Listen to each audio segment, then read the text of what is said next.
qui est originaire de Bretagne. Il a commencé à surfer en Bretagne dans les années 80. Vous nous direz où? Dans quel spot? Ensuite, vous êtes éducateur sportif surf, vous êtes sauveteur secouriste en montagne également. Et vous avez fondé une école de surf, Esprit Océan, qui est située à l'île des Mix, c'est comme ça qu'on dit. Parce que j'ai du mal à prononcer. Dans les Landes depuis 20 ans, plus de 20 ans même. Oui, voilà, on est en train de faire notre 25e saison, ça fait 20 ans. En fait, vous êtes passionné par la transmission, et donc vous avez décidé de rédiger un livre, manuel de surf, pour partager votre passion, et vous voulez à la fois technique et plaisir, voilà. Et destiné à tous. Voilà. Merci, Cécile. Non, je ne sais même pas si j'ai besoin du micro. Oh, c'est comme vous voulez. Pas forcément, hein. Non, après là, ça va envoyer trop. Et après, c'est un effort pour un samedi matin, c'est un peu violent. Et donc, l'éditeur est en Fora, et c'est Patrick Garrigal qui assurera la dédicace. Voilà, tout à l'heure, merci. Moi, j'ai le plaisir de vous recevoir, même si on n'a pas rempli la salle, de toute façon, aucun problème, c'est la qualité qui compte. Et comme dit Cécile, je suis passionné de transmettre un petit peu de message. J'ai prévu un petit discours au niveau de la connaissance des vagues. Voilà. C'est vrai qu'à l'heure actuelle, on est une époque quand même spécialement difficile. En ce moment, c'est pas d'inclure, on a l'écologie, on a le terrorisme. Je vois bien d'ailleurs, j'avais peur de pouvoir avec le masque. On finit par les expressions du visage, personnellement, c'est même la base, c'est important, c'est je suis bien content. Et c'est vrai que du coup, on a tous besoin d'aller chercher un petit plaisir, un petit bonheur, un petit lâcher-prise, vivre le moment présent. Et justement, le surf, tout simplement jouer dans les vagues, ça nous amène en fait toutes ces qualités. C'est vraiment un bienfait multiple, aussi bien pour le corps que pour l'esprit. Ça, on l'a toujours ressenti en surfant. Et là, dernièrement, je suis tombé sur une lecture, vous connaissez peut-être, il se nomme Guillaume Baruch. C'est un docteur de Biarritz. Ouais. Et en fait, il est en train d'étudier justement les bienfaits au niveau un petit peu scientifique du jeu dans les vagues. Donc, il parle de sels minéraux, il parle d'ions négatifs dégagés lorsque la vague se casse. Et tout ça, en fait, aussi bien au niveau psychologique, au niveau du corps. C'est un bien-être. Donc moi je suis là toujours pour transmettre, pour amener un maximum de personnes à venir faire du surf, tout simplement à se baigner, jouer dans les vagues, à glisser en bodyboard, à manger, en body surf sur son corps, voilà, différents modules. Je n'ai pas du tout arrêté à un style de module. Par contre, ce que je vois depuis de nombreuses années, c'est que sans connaissance de l'océan, sans connaissance de base, on va vite en fait se mettre en danger. Ça peut vite devenir de l'insécurité d'aller jouer dans les vagues. Et puis techniquement, au niveau surf, facilement, ça nous amène en fait à de la frustration, des fois à un manque de réussite, et surtout un gros manque de compréhension. Les gens ont souvent tendance à se dire « Oh, c'est pas pour moi, il faut être musclé, il faut être ceci, j'ai pas bien réussi, c'est passé à côté de mes aventures. » Et en fait, on a vraiment l'impression que ça vient surtout d'un manque de connaissances. Donc c'est pour ça que je me suis mis ce challenge. C'est de mettre quasiment toute ma connaissance d'éducateur sportif dans un livre. Donc un livre plutôt complet. Où je commence avec la connaissance du milieu. Parce que là, je raconte vraiment la création des vagues, je raconte vraiment comment on va comprendre les différentes vagues, comment les aborder en surf. Et puis après, j'engage comme un éducateur sportif. Les premiers coups, on glisse à manche dans les mousses, on commence à se redresser en haut des bancs de vagues. Et on finit par faire des figures sur les vagues. Voilà, donc après ce livre-là, qui est vraiment, c'est la deuxième édition de chez Amphora, il est vraiment bien fini, là, il est même super bien équilibré, il est plaisant à lire, et il faut savoir que pour arriver à ce niveau-là, c'est pas tout seul, ça s'est pas passé tout seul, il a fallu être une équipe, et c'est vrai qu'avec mon éditeur, et puis une rencontre de 3-4 personnes autour de moi, qui m'ont porté aussi, donc un photographe qui s'appelle Laurent Mazurel, un grand niveau de photo, souvent une pointure qui suit le circuit pro, des surfeurs pro et qui shoot aussi bien dans l'eau, dans des grosses vagues que sur la plage. J'ai eu la mise en page aussi qui s'est vraiment investi, qui a un code couleur Et en fait, on se rend compte que c'est pas tout seul qu'on arrive à faire une belle performance comme ça. Il a fallu être à plusieurs et investir. Et du coup, bah, j'en profite pour remercier ces personnes-là qui ont permis d'avoir un ouvrage vraiment bien fini. Et aujourd'hui, là, du coup, je pensais vous faire un petit apport de connaissances sur justement les vagues et aller un petit peu plus loin que cet effet visuel de voir la vague en fait, de l'analyser par sa hauteur.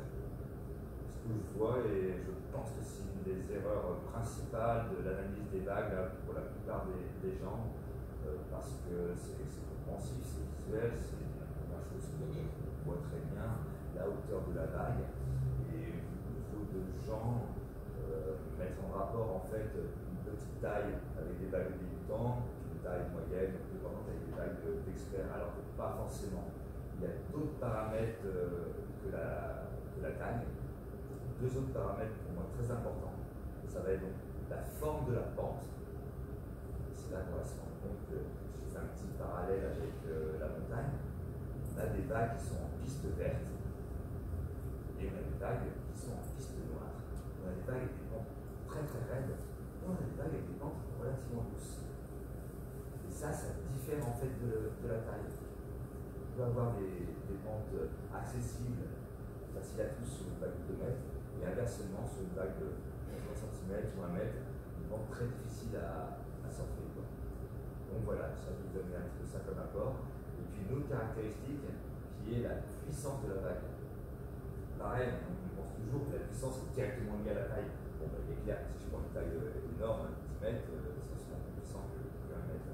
Mais par contre, on a des vagues 1 mètre, 1 mètre 50 qui peuvent être plus puissantes en fait et violentes que des vagues de 2 mètres 50 ou de 3 mètres. Tout ça, c'est lié à la vitesse des ondes. Donc, on va parler un petit peu de ça. J'ai pu faire un petit apport de connaissance de pas bien longtemps, 20 minutes, et bien se rendre compte en fait voilà, qu'il n'y a pas que la taille analysée et qu'au niveau du regard, des collisions en amont, on arrive vraiment à savoir à quoi on va s'attendre dans l'océan. Donc, tout d'abord, on se pose la question, d'où viennent les vagues? Personnellement, après plus de 20 années à enseigner l'activité, à écouter toutes les personnes qui arrivent comme ça à l'océan, quasiment tout le monde met un rapport des vagues, un rapport à la Lune. Je ne sais pas si ça vous dit quelque chose. Dès que je le dis à la Lune, ah oui, la Lune fait des vagues. Ok. On pense aussi souvent que les grandes marées, on le voit même des fois aux infos, ils nous parlent des grandes marées qui vont faire venir des grandes vagues. Alors du coup, bah, ça reste beaucoup, ça c'est quelque chose que j'entends énormément. Je l'entends même de la part de certains pêcheurs qui pêchent depuis des dizaines et des dizaines d'années, qui passent me voir et qui me disent « Ouais, bientôt, ça va être chouette pour toi, il va y avoir des grandes marées. » Et ils pensent que du coup, les grandes vagues vont arriver. Et en fait, non. Pas du tout. Donc ça, il faut se sortir ça de la tête. On n'a pas de rapport direct entre la création des vagues et l'attraction de la Lune ou les grandes marées. La marée, c'est essentiellement un flux montant et descendant de la masse océanique qui est attirée par la Lune et le Soleil. Voilà. La Lune et le Soleil font monter et descendre l'océan. Plus ou moins ample, si la Lune en fait décide un petit peu son emplacement parce qu'elle est beaucoup plus proche que le Soleil, donc qui attire l'océan, et le Soleil, suivant son emplacement, soit il ajoute un petit peu cette force, soit il aide la Lune, en quel cas on aura des grands coefficients de marée, ou soit il la compte, en quel cas on aura des petits coefficients de marée. Voilà, la marée, la Lune, le Soleil, c'est un flux, de mer qui monte et qui descend, mais on n'a pas de création de vagues à ce moment-là. On peut donc avoir une des plus grandes marées de l'année et venir à l'océan et avoir un lac. Alors, d'où viennent les vagues? Les vagues, elles viennent des dépressions, essentiellement des dépressions. Dépression, c'est une zone de dépression située dans l'océan. Voilà. Donc, dépression située au-dessus de l'océan Atlantique. On a une zone, en fait, où le vent souffle très très fort sur l'océan, créant plein de petites vagues, plus ou moins gros d'ailleurs par rapport à la force de la dépression, la force du vent. Là, dans cette zone génératrice de vagues, on appelle zone de Fetch. C'est c'est un petit peu similaire sur ce que je fais fort dans un verre d'eau, on voit cette plein d'ondes dans tous les sens. C'est vraiment là que se passe en fait la création vraiment des vagues. Et après, ces vagues sortent de cette zone génératrice là et vont voir les côtes à 360 degrés. Elles sortent à 360 degrés de cette zone de vent et elles vont voyager jusqu'à la rencontre des côtes. C'est là d'ailleurs qu'on appelle la vague qui voyage, on l'appelle la houle. Hein, on entend souvent ces termes, des fois c'est pas trop, quand on parle de vague, de houle. Voilà, on utilise le mot la houle pour nommer donc la vague qui sort de la dépression et qui va voyager jusqu'à la côte. En anglais, on entend le swell. Voilà, le swell, la houle, ce sont ces ondes qui voyagent jusqu'à chez nous. Et arrivées proche des côtes, elles se mettent, ces vagues-là, elles se mettent à casser, elles se mettent à se briser. Hein, ça, on l'a vu, on voit le sommet, la côte de la vague va tomber. Du coup, on va se demander, mais alors pourquoi ces vagues se mettent à casser? Ces vagues se mettent à casser essentiellement en fait en rapport avec le fond. Il faut bien imaginer qu'une vague de 2 mètres existe aussi sous l'eau. Donc les ondes que nous on perçoit les ondes donc, des vagues, on perçoit la masse de la vague au-dessus de l'océan. Bon, et ben, il existe aussi une onde sous la vague. On ne voit pas à l'œil, bien sûr. Ouais. Elle mesure à peu près 1,5 fois de la taille de la vague. Ah, excusez-moi, là, au niveau et ouais, il faut atteindre en profondeur à peu près 1,5 fois la taille de la vague pour que celle-ci se mette à casser. Voilà. Le rapport avec le T. Et là, on arrive donc à la première caractéristique que je disais. Cette vague en piste noire ou en piste verte, tout diffère du fond qu'elle va toucher.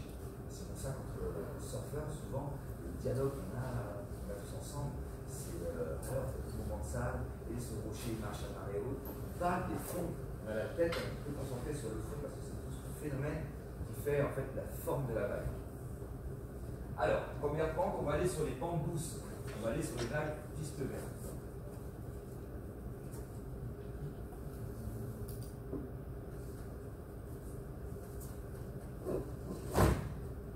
Je sais pas si ça vous parle. Là, on voit une vague qui casse. On voit la mousse en fait qui se met à glisser le long de la pente. On a une pente relativement douce. Voilà, c'est ce que j'appelle une pente donc piste verte. On sent que pour un néophyte, c'est assez facile de démarrer. On va montrer un surfeur sur l'image d'après qui part sur ce genre de vague. Voilà. C'est pas impressionnant. On voit la pente quand même qui est douce. Quoi. Et ben là, du coup, ça veut dire en fait que le fond remonte petit à petit. Voilà, tout simplement, en fait, l'onde de la vague, elle est venue effleurer, toucher un peu plus, un fond qui remonte progressivement. Et ça nous fait ce genre de vague. C'est pas relié à la hauteur, hein. On peut avoir des vagues comme ça en pente douce de 4 mètres ou de 1 mètre. Non, c'est bien relié au fond marin. Ouais. Donc du coup, bah voilà, la notion surf, elle se base énormément sous l'eau. Si on passe aux vagues piste noire, du coup là on est sur un fond abrupt, on est sur un fond qui remonte violemment. Donc on imagine vraiment une butte lente, ça peut être du corail, ça peut être du banc de sable, ça peut être du rocher. Et l'onde de la vague en fait est complètement stoppée. Elle est stoppée en bas. Du coup on a le sommet en fait qui bascule en avant. C'est vraiment ce phénomène physique qu'on a. Et donc, si on montre un surfeur là-dessus, et là ça va être même une surfeuse, voilà, on ressent une difficulté autre. Là on se rend bien compte que si c'est dans les premières fois qu'on essaye de se lever au haut de la vague, sur ce genre de vague ça va être très compliqué, voire impossible. Donc voilà cette première notion en fait, très importante. Voilà, le fond marin. Et alors, je vous pose la question. Sur le même type de fond, un fond abrupt, on est arrivé, la vague était comme on l'a montré, très creuse, hein, par exemple de vague creuse, donc de pente très raide. Et pourtant, donc c'est pas forcément tous les spots, mais ça peut arriver très fortement. Et pourtant, il y a un moment de la journée, j'ai peut-être de la chance de retrouver une vague en fait à une bambou sur ce même type de fond. À votre avis, c'est peut-être le facteur qui va m'amener à avoir un changement en fait de vague qui déferle, alors que le fond, lui, il n'a pas bougé. On a toujours le fond qui remonte violemment. Et pourtant, il y a un moment de la journée, c'est très possible d'avoir une vague avec une pente beaucoup plus. Ouais, tu sais. La marée. Ouais, la marée. Ouais, voilà, le niveau d'eau. Tout simplement, sur ce genre de vague, on va attendre que ça monte, que l'eau monte, que l'eau monte, que l'eau monte. Pourquoi? Pour que l'onde arrête de se faire vraiment stopper par ce fond, mais d'un coup, simplement l'effleure, le touchotte. Vous voyez? Juste le sommet du rocher ou du banc de sable qu'on a mis. Voilà. Donc c'est là que c'est intéressant, cette petite connaissance. On veut venir surfer, et si on n'est pas du tout à l'écoute de l'océan, on va être confronté direct à beaucoup de difficultés, avec une vague beaucoup trop creuse, alors qu'avec la simple connaissance comme ça du fonctionnement des vagues, on va se faire attendre, on va se faire regarder le marée, le coefficient pour se rendre compte combien de temps il va y avoir de l'eau à cet endroit-là, puis voir petit à petit la vague avec une pente plus accessible à nous. Ou inversement. L'expert va peut-être attendre la vague se met à creuser, parce qu'elle est souvent plus intéressée. Voilà. Donc le fond, très très important. Et on arrive donc à la troisième caractéristique. On avait parlé donc de la hauteur, de la forme, et on voulait aborder la vitesse, la puissance de la vague. À savoir qu'une vague varie à peu près entre 20 km/h et 100 km/h. Là, on se rend compte que ça fait une sacrée différence. Et c'est vrai que, personnellement, je pense moi que c'est la caractéristique la plus importante en fait des vagues. La vitesse. Je veux savoir à quelle vitesse elle va. Vous imaginez bien la vague qui va lentement. On imagine un fond abrupt qui remonte violemment. C'est moi la vague.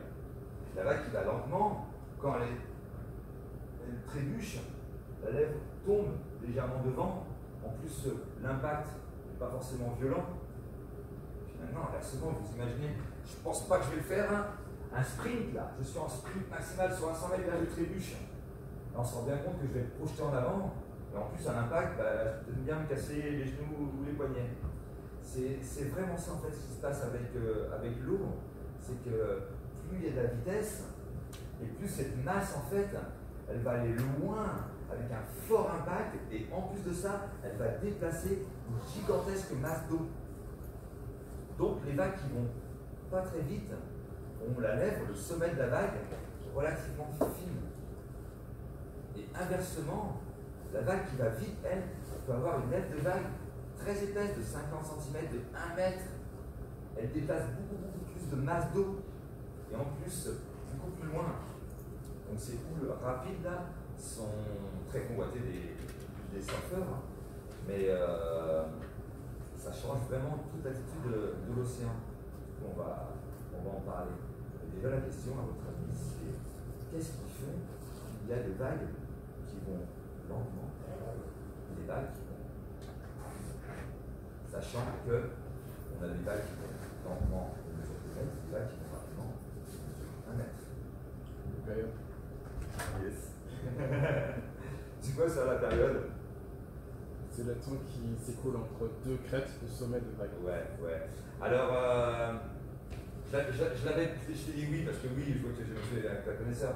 Je ne m'étais pas mis comme ça comme je voulais vous parler, parce que là, au niveau de la question, je voulais plus à la rigueur entendre, mais je comprends, le voyage. Voilà. Et après, la réponse de la période, c'est cette façon qu'on a, nous, de calculer la vitesse. On en reparler un petit peu après. Mais voilà, qu'est-ce qui fait qu'il y a des vagues qui vont pas vite et des vagues qui vont beaucoup plus vite? Tout simplement, c'est leur temps de voyage. Dans l'Atlantique, nous, on arrive à avoir des vagues qui voyagent un maximum de 2 à 4 jours. Il me semble que 4 jours, c'est vraiment le maximum de voyage. Du coup, là, on atteint, comme il a dit, une période d'hiver, on atteint une des vitesses maximales qu'on peut avoir sur les côtes françaises. Ouais. Donc en fait, il faut imaginer en houle longue. Allez, on va montrer la houle longue.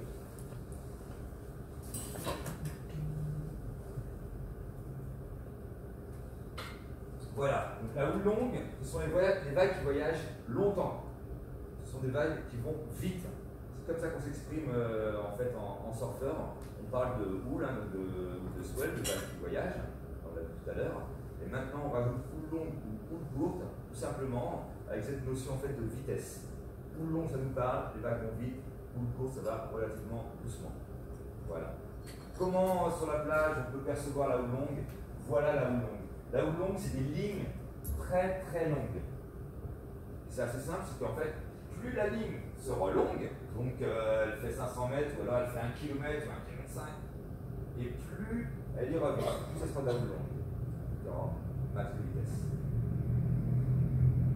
Après, au niveau des néophytes qui arrivent sur la plage, justement, souvent on a l'amalgame de penser qu'on a un océan très gentil, très bien rangé, dans lequel on va tous pouvoir aller s'amuser sans problème, alors que là, en fait, là, non, c'est le contraire, on a un océan, en fait, très fort qui va dépasser de grosses masses d'eau. Si je prends les Landes par exemple et ces courants de baïne, bah, cette houle longue elle est souvent un petit peu traite pour les gens qui n'ont pas de connaissance parce qu'entre deux séries, on a quasiment le calme. Donc là dans la baïne, il n'y a quasiment pas de fonctionnement de courant. Par contre au large, quand les séries des vagues arrivent, les masses d'eau sont telles que d'un coup le courant, donc ça arrive dans les baïnes et après ça peut s'évacuer au large. Et là, du coup, l'accélération du courant, c'est vraiment dingue, proportionnellement à la masse d'eau qui arrive. Ouais. Donc voilà, ça c'est la houle longue. J'ai déjà fait 2 ou 3 photos. Regardez les surfeurs expérimentés, ça ils aiment la houle longue. Hein. C'est bien rangé, ça arrive en série. Vous voyez derrière, on voit quasiment l'océan, un petit peu un lac. Hop, ça va vraiment arriver en série de 6 ou 7 vagues. Et après ça se calme et on regarde dans. Voilà, c'est vraiment, le graal en fait, du surf. Et par contre, c'est vrai qu'à l'œil, on a toujours l'impression que c'est gentil, c'est des océans en fait puissants.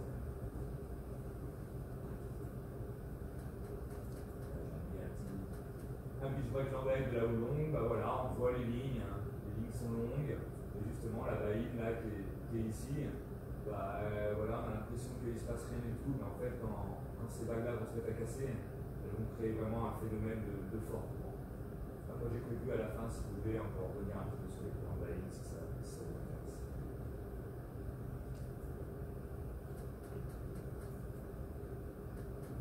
Inversement de la houle courte, bah voilà, on voit la ligne de la vague, bah, elle est relativement courte, les vagues sont beaucoup plus rapprochées, et du coup les vagues sont beaucoup moins puissantes.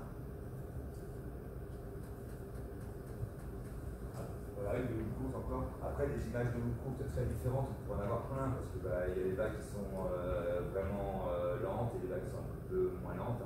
En gros, plus la dépression elle se rapproche des côtes, et plus on a affaire à ce genre d'océan, en fait, on prend encore le vent de la dépression, mêlé à toutes ces vagues en fait, qui ne sont pas du tout idéalement rangées, et qui arrivent les unes des autres. Et c'est vrai que souvent pour les néophytes, quand on arrive sur la plage, moi je vois ce que je passe dans mes cours, on me dit, oh, aujourd'hui, il y a plein de vagues là, hein, ça a l'air dingue, puissant ou quoi. Alors ouais, il y a plein de vagues, mais c'est pas de vagues de grosse puissance en fait, quoi. Ouais. Et c'est pas forcément celui-ci qui sera un océan dangereux. Voilà. Donc voilà un petit peu pour ma houle. Et du coup, je voulais finir par la petite question, mais de quelle façon en fait on arrive à savoir en amont. Donc c'est clair que hier, je sais exactement la vitesse des vagues d'aujourd'hui. Aujourd'hui, je sais la vitesse des vagues demain, grâce aux prévisions et grâce à ce que tu as dit tout à l'heure, la période. Entre surfeurs, on ne parle pas de vitesse. On ne dit pas, t'as vu la vague hier, j'ai fait une vague à 45 km/h. Oh ouais, moi j'étais à 65. Non, ça on ne communique pas comme ça. Surtout que la vitesse des vagues, c'est pris en pleine mer. Hein, c'est la houle là, avec des bouées, comme la bouée de Gascogne, qui mesure le passage de la houle. Voilà. Et qui retient quoi? Le temps entre deux crêtes. Ce qu'on appelle la période, en secondes, le temps entre deux crêtes de vagues, qui est direct, en fait, proportionnel à la vitesse des vagues. Donc là, par exemple, vous avez vu, je vous ai mis des périodes de vagues, à savoir que 10 secondes, on utilise 10 secondes pour se faire une moyenne.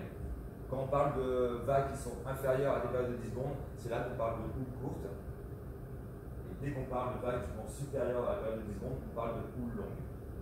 Voilà un petit peu le rapport qu'on se fait. Sachant que, voilà, entre 2-5 secondes, ça nous met entre 2 et 5 secondes, ça nous met des vagues à 20 km/h. À 20 secondes, ça y est, 31 mètres par seconde, oui, ça veut dire quasiment 100, ça veut dire 100 km/h. Quoi. Ouais. Donc là, on se rend bien compte que voilà, la vitesse est vraiment liée à la période. Du coup, c'est un des premiers paramètres que le surfeur regarde. Parce que du coup, quand on regarde les prévisions, bah, on a donc, souvent la taille de la houle qui voyage.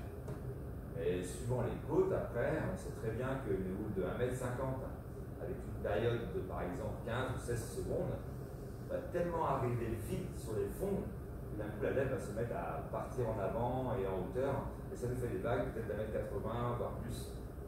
Et inversement, la vague d'1,50 m avec une toute petite période va des fois en cassant atteindre à peine cette taille d'1,50 m. Ouais. Donc c'est vraiment la période, c'est vraiment la base en fait pour comprendre les vagues et puis aussi pour comprendre un petit peu les courants ou les dangers ou le fonctionnement de l'océan. Voilà. J'ai fait un bon petit tour là. Du coup j'ai prévu, allez, tac, de finir par ce qu'on a tous besoin pour faire une belle session de surf, ou même tout simplement, comme je disais, je vais dans les vagues, savoir ce qui va passer le lendemain. Voilà, il faut, avant d'aller voir l'océan, il faut aussi regarder un petit peu un site de collision. Là, j'ai choisi le site, c'est Winguru. Moi, j'utilise pas mal parce qu'il est assez complet. Maintenant, qu'il soit vraiment juste, non, je ne vais pas vous dire qu'il est trop juste, c'est pas vrai. Bon, ça a du mal, hein, toujours à l'avance, ça a vraiment du mal. Mais voilà, quelque chose de complet. Donc là, j'ai la vitesse du vent. Un paramètre que je ne vais pas trop expliquer, on va en parler vite fait. C'est vrai qu'en surf, pour faire l'activité, on a besoin d'avoir pas trop de vent de l'océan. Un vent qui arrive derrière les vagues, en fait, c'est plutôt néfaste.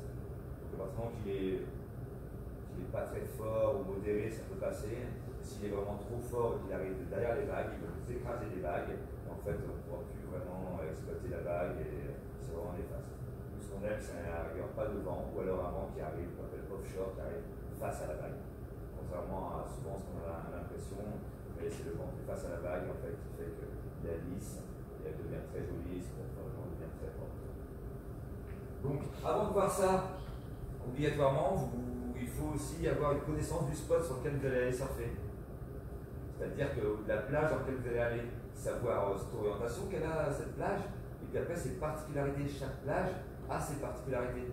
Et ça, c'est noté, c'est écrit, on peut l'avoir sur internet, vous pouvez l'avoir en direct dans un surf shop, une école de surf qui est à côté, et aller demander alors à quel type de marée en fait à mon niveau je vais pouvoir surfer, ou à quel type de marée avec les grosses vagues ou les moyennes vagues ça va marcher, comment fonctionne cette plage. Voilà, son orientation aussi par rapport au vent. Moi je travaille essentiellement dans les Landes, c'est assez facile l'orientation, on a une côte de 200 km de plein ouest. Donc je ne pose pas beaucoup de questions à ce niveau-là. Par contre, quand on est au Pays Basque, on se rend compte que si on est nord-ouest ou si on est orienté d'inverse, nord-est, et bah, du coup ça va être un petit peu différent quoi. Alors, en fait, orienté nord-est, orienté ouest, que ce soit sud-ouest, que ce soit nord-ouest. Ouais. Et du coup, bah, là, ça va différer en fait un petit peu du vent. Donc, du coup, des fois, par rapport au vent qui a annoncé, on peut se dire attends, je vais pas aller sur ce pic-là, mais plutôt le pic comme ça, je vais avoir le vent qui va m'arriver direct face aux vagues. Vous voyez? Et puis, donc la taille des vagues, hein, bien sûr. Donc là, comme je vous disais, c'est surtout la taille en fait, de la houle qui voyage, et puis la période. Et c'est là qu'on se rend compte que c'est pas parce que la vague mesure 1,80 m que la période est plus grande. Vous voyez, c'est deux notions bien différentes. Et j'ai fait exprès de choisir ces prévisions, là, juste pour voir que ici, là, 1,80 avec 8 secondes, et la force du vent qu'on a, ça va pas être surfable cette histoire. Ça va être des vagues écrasées, on va même pas voir des vagues de plus d'1,50 m. On verra des mousses partout. Alors, beaucoup de vent, et c'est pas vraiment une vague très puissante. C'est une vague en fait qui a été créée il y a pas très loin, à 8 secondes, pas beaucoup de voyage. Et inversement, là, 1,90 avec 12 secondes de période, sur certains spots là du sud-ouest, entre le Pays Basque et puis les Landes, on va peut-être pouvoir surfer des vagues de 2,50 m. Ouais, elles seront très puissantes. Voilà. Donc du coup, c'est vrai qu'après, pour développer votre esprit marin, parce qu'il faut le forcer un petit peu. Si tous les jours, avant d'aller voir la mer, je prends mes prévisions, je connais les caractéristiques de mon spot, je connais l'horaire de marée, après je vais voir la mer, bah, il y a un moment en fait où vous allez vous caler de plus en plus avec la réalité. Et il y a un moment en fait, quand vous regardez les prévisions, vous aurez l'image de ce qui se passe à l'océan, ce sera une image réaliste, quoi. Ouais. Et c'est vraiment cette façon de faire en fait pour petit à petit réussir à anticiper qu'est-ce qui va se passer sur l'océan. C'est prendre toutes ces connaissances, aller voir l'océan, savoir ce qu'on regarde. On regarde un océan marée basse, on regarde un océan avec une période de 8, on regarde un océan comme ça. D'accord, ça fait ça. Ok. Et petit à petit, en fait, en prenant donc la marée, caractéristique du spot, les prévisions, et aller voir mon océan, bah, il y a un moment, en fait, vous allez vraiment développer cet esprit marin. Et puis, bah, juste en lisant les prévisions, vous allez pouvoir raconter à votre entourage, en fait, ce qui se passe là-bas, là, à 50 km dans l'océan. Et bah, moi, c'est un peu le but, en fait, de mon intervention, c'est un petit peu le but de souvent de mes cours, c'est voilà, d'aider les gens à développer cet esprit marin et petit à petit être connecté avec les vagues. Voilà. Donc ça c'était vraiment ce que je voulais vous apporter en connaissance. Et bah, je suis à l'écoute si vous avez des petites questions par rapport à ce que j'ai dit, si vous ne voulez pas tout assimiler ou si vous avez d'autres compléments. Ouais. Moi j'ai une question qui souvent il faut surfer, en tout cas pour les débutants, à certaines heures par rapport à la marée descendante, des heures avant, 2 heures après, des choses comme ça. Est-ce que tu pourrais nous expliquer un petit peu les principes qui guident ces Ouais, bah en fait, c'est beaucoup plus réducteur que ce que tu viens de nous expliquer. En fait, comment on intègre ça pour faciliter les choix de... Ouais. Alors là, du coup, tu m'as dit une petite généralité qui va être quasiment entièrement fausse de fausse de fausse, qui ne sont pas attachées. Alors qu'en plus, tu peux peut-être avoir un petit peu raison, mais il faut ramener beaucoup d'arguments et caractéristiques. Par exemple, dans un spot comme dans les Landes, ce que vous venez de dire, c'est pas possible. Pourquoi? Parce que le fond marin en fait est en mouvement. Personnellement, l'année dernière, j'avais des cours de débutants qui marchaient bien à marée basse. Cette année, à marée basse, avec le débutant, je ne suis pas terrible, je suis bien marée haute. Mais parce que mon banc de sable bouge, parce que le sable bouge. Donc, je n'ai pas vraiment de généralité comme ça. Après, par contre, ce que vous dites par rapport à un spot de rocher, ah ouais, je peux l'avoir. Parce que je me rends compte que quand elle est trop basse, pour le débutant, il y a trop de creux. Et quand elle est trop haute, la vague, elle ne touche pas le fond, elle meurt. Ben, moi, je peux dire à mon débutant de venir un peu 2 heures après la marée basse et pas trop proche de la marée haute. Pour ces raisons, en fait, que trop proche de la marée haute, j'ai avoir trop d'eau, mon monde elle va plus toucher le fond, peut-être une vague. Donc là, voilà, je peux une généralité, dire à mon débutant, viens plutôt dans cette ligne-là. Mais sinon, en fait, ça va être pour un spot spécifique. Donc, on va l'écouter, et là, il va falloir voir encore le fonctionnement de ce spot par rapport au fond. Et peut-être que du coup, sur ça, en plus c'est souvent lié aussi à un type de vague. On a du mal à généraliser sur toutes les vagues. On a tendance à dire ça va être comme ça avec des petites, ça va être comme ça avec des moyennes, ça va être comme ça avec des grandes. Ouais. Et du coup, bah, en fait, c'est vraiment lié au fond, donc chaque caractéristique va être différente. Et on ne peut pas en fait avoir cette généralité. Ouais. Il faut un peu, justement, comme vous avez tout ça, c'est que du coup, il faut tout ça. Il faut les caractéristiques de l'endroit. Ouais. Petit à petit venir voir toute cette histoire justement du niveau d'eau. On est toujours lié à un niveau d'eau. Ouais. Avec des paramètres. Pas trop de généralité, c'est mieux. Parce que du coup, pas trop en faire. Et personnellement, dans les Landes, j'y arrive pas du tout. Question, où est-ce que c'est mieux, Johan, et quand, et machin. Et des fois, il y a un choix à l'autre aussi. Il y a l'adaptation. Ouais. Ouais. Tu as parlé de série, c'est vrai que les surfeurs le vivent, ça, les vagues arrivent par série. C'est quoi? C'est un chiffre qui est toujours le même, quel que soit l'onde, ou c'est lié à l'onde elle-même? Ouais, on peut en parler comme c'est lié. Alors, c'est vrai que personnellement, moi aussi, je me suis souvent posé la question parce que j'ai toujours bien aimé en fait à dire les vagues arrivent par la série de 6, par série de 7, par série de temps, la dernière ceci. De temps en temps, je suis dans l'océan. Non, les vagues elles arrivent bien par série comme elles veulent. Hein, on n'arrive pas mathématiquement en fait à être vraiment précis là-dessus. Par contre, il y a bien une histoire quand même donc, de rapprochement de vagues qui arrivent en série, pourquoi du comment. Donc c'est Les vagues qui arrivent en série, c'est des vagues de houle longues. Les vagues de houle courtes n'arrivent pas trop en série, justement, elles arrivent un petit peu anarchiquement, les unes derrière les autres. Parce que sorti de la zone en fait, de la dépression, là, génératrice de vagues, il sort de cette zone en fait des petites vagues, des moyennes, des grandes. Tout ça, ça se met à voyager à des vitesses différentes vers les côtes. Et plus le voyage est long, et plus les grandes rattrapent les moyennes qui rattrapent les petites. Vous voyez? Et du coup, elles vont se coller entre elles comme ça, à coups d'onde, et là, ça voyage en série, quoi. Et c'est vrai que plus la houle est longue, et plus on perçoit vraiment des séries distinctes, des calmes entre deux. C'est ce phénomène. C'est un phénomène qui est lié au voyage. Après, amener plus d'apport de connaissances à l'intérieur de ça, bah, c'est un petit peu compliqué parce que là, c'est un grand niveau de météorologie. Se rendre compte vraiment de pourquoi d'un coup c'est arrivé avec une série de 5 et celle-ci va arriver avec une série de 7. Je vous avoue que je n'ai même pas le niveau et les compétences. Mais tout ce qu'on peut dire, c'est que voilà, elles arrivent en série en fait parce que le voyage est très très long et parce que les grandes rattrapent un petit peu l'énergie des moyennes et qu'elles se nourrissent du coup cette énergie. Et à un moment, la grande avec une grande vont voyager à la même distance entre elles. Et voilà. Ouais. Par contre, c'est vrai que c'est une super bonne question. Et la généralité, par contre, en surf, j'ai envie de vous dire, c'est ça qu'il faut enlever. C'est la généralité. Je crois que j'arrive quasiment pas à en dire une seule généralité. Ouais. Une notion générale de dire oh, c'est un peu mieux à marée basse, oh, c'est un peu mieux. Ça dépend encore. Pour continuer là-dessus, s'il y a un grand espace entre les séries, ça indique en général des vagues qui vont être rapides, quand même. Tout à fait. Puissantes et rapides. Oui, tout à fait. Ouais, voilà, ouais, ça indique ça. Exactement. Ouais. Et c'est vrai que c'est là qu'on imagine le petit arrive sur la plage. Moi personnellement, je sors de l'eau avec mes coups, je rencontre des gens qui vont à la plage. Et je fais ça depuis 20 ans. Donc, j'entends, et en moyenne, quand j'ai de la houle longue, j'entends tout le monde faire oh, c'est super cool, super sympa, c'est facile, c'est bien, c'est gentil. Et en fait, bah non, c'est juste un peu l'inverse. C'est que c'est surpuissant. Ouais. D'ailleurs, on a rarement d'accident de surf, parce que le surfeur qui s'en est pas rendu compte va vouloir y aller, mais à la première pousse, il va reculer. Il va avancer d'1 mètre et recule de 10 mètres. Ouais. Voilà, ouais. Donc on n'a pas trop d'accidents à ce niveau-là. C'est juste les baigneurs, par contre, comme on disait tout à l'heure, parce que dans les zones où tout se passe bien, quand la série arrive, le mouvement d'eau, la masse d'eau, elle peut être vraiment impressionnante et énorme.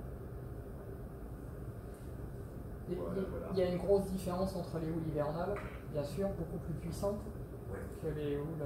Ouais, alors par contre, c'est vrai que dans les dernières années, j'arrive l'été, des houles d'un autre monde, avec des périodes d'un autre monde aussi, qu'on ne connaissait pas.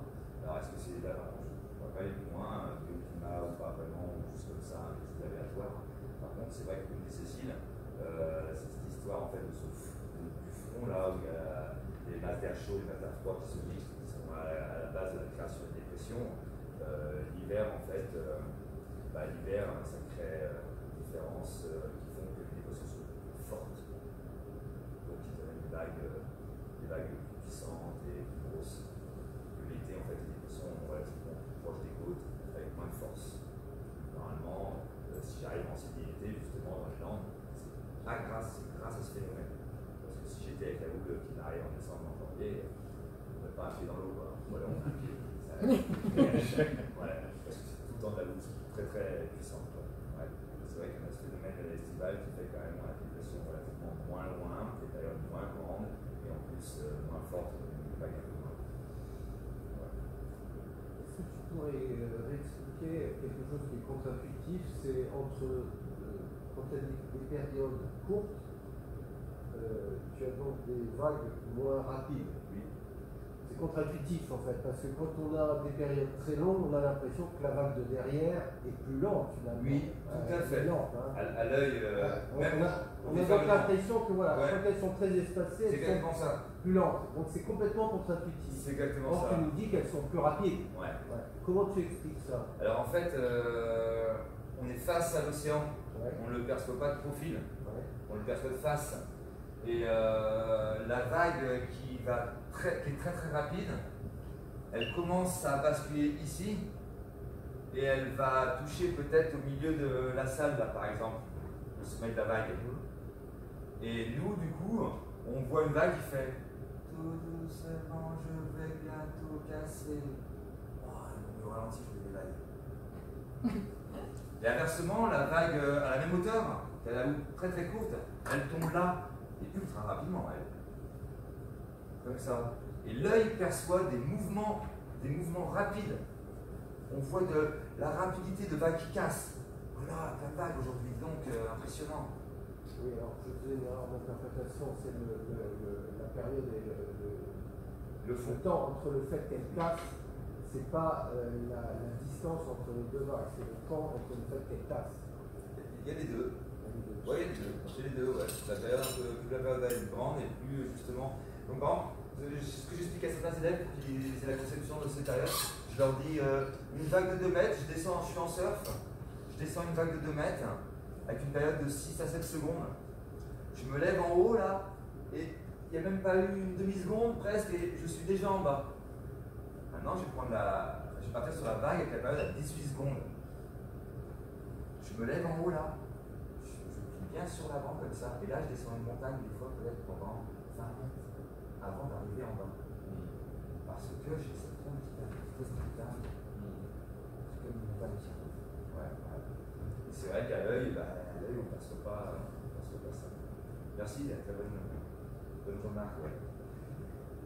Si vous voulez, on peut faire juste un petit point sur la baïne. Ouais, c'est une fois que la baïne.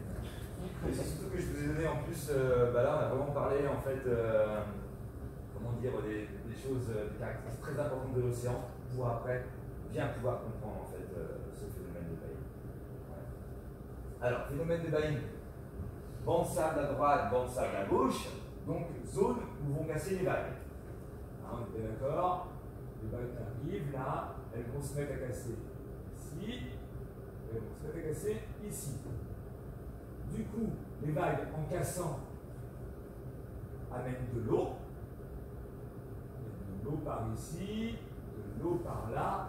Et sachant bien que le banc de sable, hein, c'est un niveau qui est plus haut, où il y a la baïne, c'est un creux. Bon, là, c'est de la science physique, on sait très bien que l'eau, elle va partir de la butte et puis elle va descendre vers les trous. Donc, tout simplement, après j'ai mis des flèches, voilà, l'eau qui arrive avec les vagues va s'écouler dans la baïne. Ça, c'est un premier courant qui va vers la baïne. C'est pas celui-là encore le courant de baïne, hein, mais le courant des vagues. Voilà.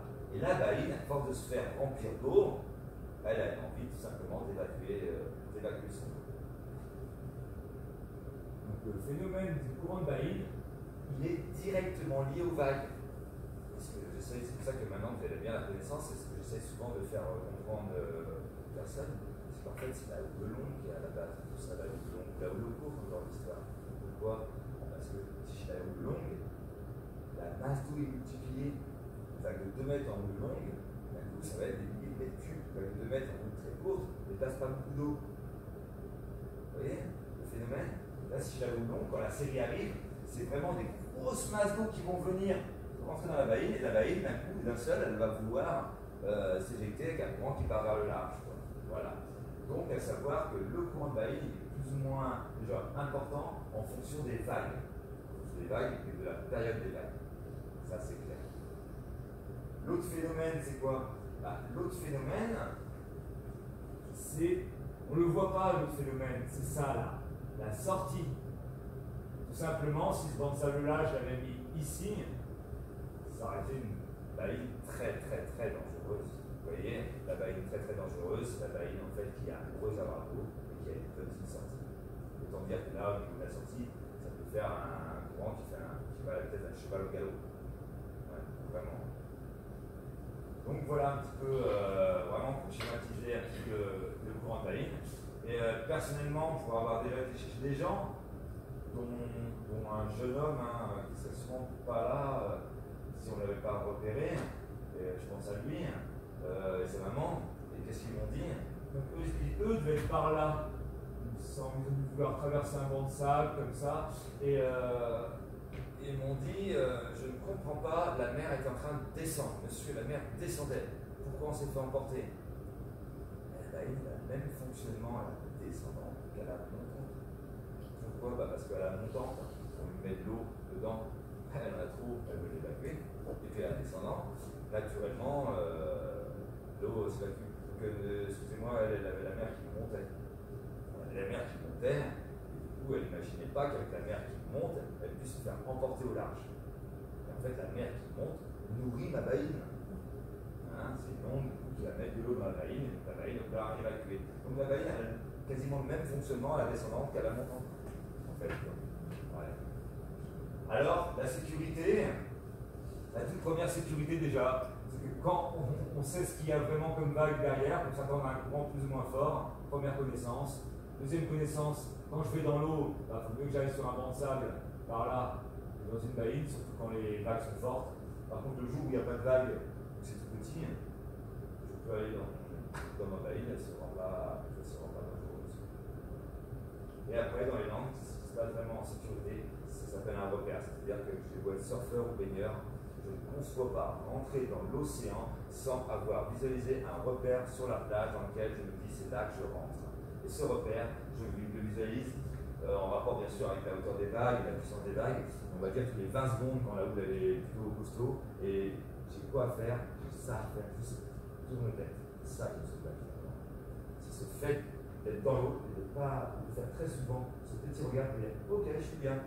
Oula, j'ai décalé vers la gauche de 100 mètres en l'espace de 20 secondes, c'est bon. Je reviens, je sors de l'eau, je me replace, je suis au courant en fait. Et tous les noyés, tous les gens qu'on va aider, bah, c'est des gens qui n'ont pas gardé de repères, et c'est des gens qui se sont fait prendre par un courant, et ils sont rendus par là. Et là, quand ils regardent leurs amis, bah, ils sont tout petits parce qu'ils sont tout loin, c'est un moment de panique, ils veulent revenir, et puis bon, bah, là, le fait de revenir contre un courant qui est quasiment impossible, c'est là qu'on a les noyades.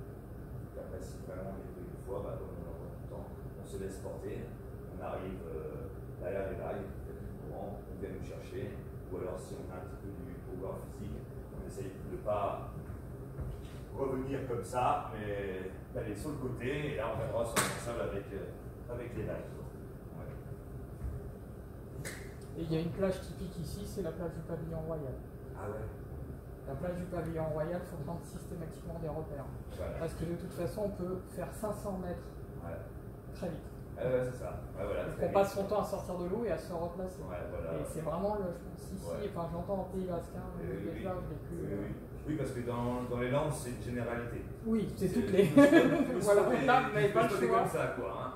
C'est, voilà, le courant, ouais. Je sais qu'ici, bon, voilà, il y a plein de criques, c'est un peu plus stable. Et puis bah, après, voilà, je suis pas au courant Et Retelia, c'est particulièrement dangereux. D'ailleurs, régulièrement, les gens se font coincer, ils sont élicroyés parce que voilà, ça se retire. Quand la mer monte, finalement, ils restent coincés au pied du rocher. Ouais, voilà. Donc c'est vrai qu'après, bah, personnellement, quand je vais dans d'autres endroits du globe surfer, bah, j'écoute comme ceci, j'écoute le caractère tout le temps. Ouais. Parce qu'on n'a pas généralisé vraiment. Si on peut généraliser, bah, c'est à la rigueur, c'est tiens, quand il y a des grandes périodes, attention, là, il y a de la puissance, il peut y avoir des dangers. Parce qu'il y a de l'eau courante, de l'eau vague. Généralité, on peut le faire, mais sinon, après, tous les mouvements sont liés à des fonds, même que ce sont toujours différents. Et il faut s'adapter à chaque fois, à chaque plage, à chaque sport. Voilà. J'espère que je vous ai appris un petit peu quelque chose quand même. Oui, bien sûr. Il y a pas mal d'applications de surf. Il n'y a pas tellement d'applications d'abus danger. Ah oui, oui. Mais c'est vrai que. Il n'y a pas d'application qui dit là aujourd'hui la mer est dangereuse ici, il faut éviter ceci, cela, alors qu'il y a plein d'applications. Oui, c'est vrai, ouais. Ben, je regarderai parce qu'il y en a une dernière là, qui s'est mise en place et qui m'a contacté et qui ressemblerait plutôt à quelque chose de complet. Mais je pense parce que du coup aussi ça nécessite une spécificité de chaque spot. Quelque chose d'un peu complet ou d'un coup si on a regardé mais on a regardé le spot d'à côté, on s'est fait une peur qu'on ne revient pas dans la vague de là. Mais bon, c'est vrai ce que vous dites. Ouais. Sur le plan légal, ils n'osent pas entrer là-dedans peut-être, mais... ouais, oui, je pense qu'il y a une certaine complexité quand même. C'est assez difficile en fait de simplifier la chose. Elle nécessite souvent un apport de connaissances. C'est ce que je dis souvent. Je suis raconté, je vous ai parlé pendant 20 minutes avant de la houle longue et la houle courte. C'était facile pour comprendre la baïne. Mais bon, quand on ne sait pas du tout ce que c'est que la houle longue et la houle courte, déjà que je vais vous faire comprendre le courant de baïne, je peux vous dire, oh, il y a des vagues, elles emmènent, elles font qu'un mètre, mais elles emmènent une grande masse d'eau. Quoi. Ouais. Dans les Landes, quand tu parles d'un courant qui t'emmène vers le large, à peu près il stoppe à combien de. Ça dépend du vent de sable, mais. Non, ça c'est assez facile. Il stoppe juste derrière les vagues en fait. On parle de quoi? De 200 mètres ou de 500 mètres? Alors ça dépend parce que justement plus la houle souvent elle est longue et haute et plus la vague elle casse loin quoi. En gros le courant nous amène derrière la première vague qui casse. Donc on regarde, si on voit les vagues qui cassent à 200 mètres, on va se retrouver derrière la première vague qui casse. Ouais. En fait il va nous emmener mine de rien à un endroit où il ne se passe plus rien.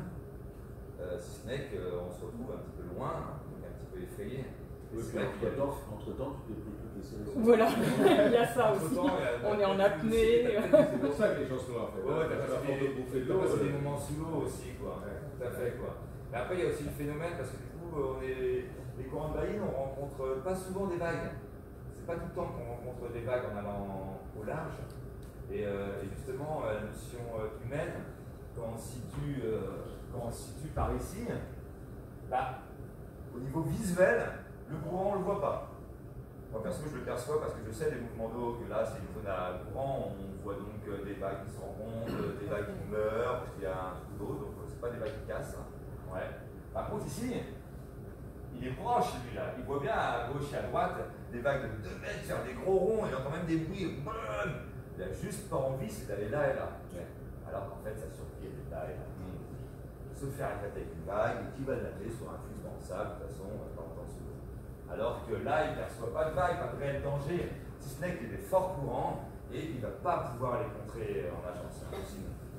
Avec des palmes, déjà, c'est compliqué, sans palmes, c'est même pas possible de penser à contrer un courant de vague. Ouais. Si on prend une vague à l'endroit où il y a marqué vague là dessus, on la prend en gauche. On va la terminer à peu près dans la baille. Le courant porteur, le courant de la baïne, elle nous permet de remonter au pic. Eh bien, tout à fait, ouais. Voilà, c'est vrai que c'est ce que l'on utilise en surf, c'est pour ça que le courant de baïne, bien vu, oui, le courant de baïne, en fait, c'est pas forcément seulement un courant néfaste qui pleure à tout le monde. Les surfeurs, ils les utilisent justement pour être ascenseurs et retourner au pic facilement, avec un courant qui remonte directement vers les vagues. Donc c'est aussi un bon endroit pour se mettre à l'eau, ah oui, oui. Courant de baïne. Carrément, mais courant de baïne, en fait, on est sur le mental du baigneur. Ouais. Hein, courant de baïne, c'est le baigneur, la sécurité du baigneur. Voilà. Le surfeur, le courant de baïne, bon, bah allez, j'ai quelques-uns quand même qui, à un moment, souvent ils sont placés, le retour devient difficile parce qu'ils se rendent compte que les bras, ils n'avancent plus, ils ont un courant qui les contre. Bon, en pas longtemps, ils vont aller chercher un petit peu à gauche ou à droite, et revenir avec une vague. Et on n'a pas vraiment des mots on n'a jamais entendu de surfeur qui se voit avec un courant de baïne qui est au baigneur, quoi. Ouais. Comme on disait tout à l'heure, le baigneur sur des vagues. Un courant aussi, quand le courant il est très très fort, c'est une mauvaise zone de flottabilité. On est là dans ce courant et en fait, on a facilement la tête qui se met sous l'eau, c'est une zone perturbée et des fois on ne flotte pas très très bien. Ouais. Et qu'en est-il de la nouvelle réglementation sur les drapeaux? Et en quoi ça va changer Ils viennent de changer tous les drapeaux. J'ai vu les couleurs. J'ai pas bien compris encore comment il fallait les. C'est les normes européennes. C'est les normes, oui, mais bon. Ouais. Et en écoutant les Allemands ou les Faut qu'on Espagnols, lise, parce que j'ai pas tout pigé quand même encore. Et en écoutant les MNS, bah, ils étaient contents de. Moi non plus, quand j'ai vu le rouge et jaune, ça me parlait pas. Et en fait, c'est eux qui m'ont expliqué. Je fais, oui. Ils ont le sweat rouge, le maillot d'un jaune, le t-shirt jaune, leur 4x4 il est rouge et jaune, c'est leur couleur, ça y est. Ils veulent qu'on symbolise une couleur, donc leurs habits ils sont rouge et jaune. Voilà. D'accord. Mais ça n'a pas une signification par rapport à la dangerosité de l'océan. Non. Non, mais moi, ce que j'aurais dit, non, mais là, vu ce que j'entends, alors là, ils vont croire que c'est moi qui m'ont dit, ouais, on l'a déjà dit. Donc là, c'est dangereux, mais pas tout à fait. C'est interdit, mais autorisé. Ouais, voilà, c'est interdit, mais bon, si on sait nager, on peut quand même y aller. Et en fait, non, tout simplement, ouais, c'est comme tu l'as dit, hein, c'est européen, et puis c'est souvent pour permettre de créer une couleur par rapport à en fait, un métier, comme ça que les gens regardent bien, que ils vont voir du jaune et rouge, c'est le sauvetage, c'est la zone pour se baigner, c'est la voiture des sauveteurs qui arrive à fond sur la plage, on se pousse, c'est les rouges jaunes, ils sont habillés avec des t-shirts jaunes et rouges, voilà. C'est un code couleur. C'est un code couleur. Pour eux. Bon, Ouais, mais on a tellement été habitué à l'autre que ça va prendre du temps. Mais oui, je pense que tout le monde va poser la on a question. l'hiver, tout je l'été. suis sur les pistes en secouriste et on a ces mêmes discussions. Voilà, le code couleur lié à des années, lié à l'Europe, on y rentre pas, et en fait, bah, pour l'instant ça avance doucement, il y en a qui vont, il n'y en a pas d'autres. Mais voilà, on essaie de toujours avoir quelque chose de relié un petit peu dans l'Europe. Vous avez des questions tout à l'heure? Ouais. Oui, je voulais rebondir. Bonjour, monsieur Yann Delaney. La personne qui t'a contacté au sujet de l'API, du coup, c'était moi. Parce que moi, je pratique le surf depuis les sports extrêmes, snow, ski, snow, skate, surf depuis 10 ans, depuis 2011. Et effectivement, je rebondis sur. Oui, voilà, je pense à toi quand tu fais ça. C'est ça, de connaissance. Effectivement, il n'y a aucune appli qui nous permet, je ne sais pas si vous utilisez Waze ou Google Maps, où on est alerté qu'il y a un danger, il y a un bouchon, qu'il y a un accident, quoi que ce soit. Et dans les sports extrêmes, que je pratique depuis un moment, à chaque fois on a des applications qui sont faites, par exemple si je prends le ski, tourner vers l'état des pistes, est-ce que c'est de la neige damée, de la neige douce, de la neige dure, qui nous informent sur la dangerosité de la piste. Et on n'a pas l'équivalent dans d'autres disciplines, que ce soit le surf ou les pistes de VTT en été, parce que la neige est quasiment disponible dans la montagne.